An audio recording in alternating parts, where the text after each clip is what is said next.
Hello, my name is Caleb Carter, and today we're looking at part number JS-847.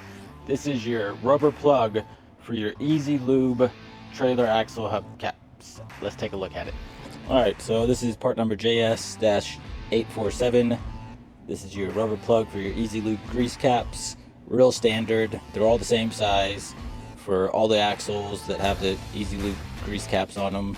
So literally they can be used on the 2K grease caps, the 3,500 pound, the 52s, the 6s, the 7s, the 8Ks, any of them that have the little pop-on grease caps like these. The old style like this or the new style like this, they all take the same plug, which is this one. They'll dry rot, or they'll just break, fall out. They'll just fall out sometimes. So it's always good to have some of these on hand.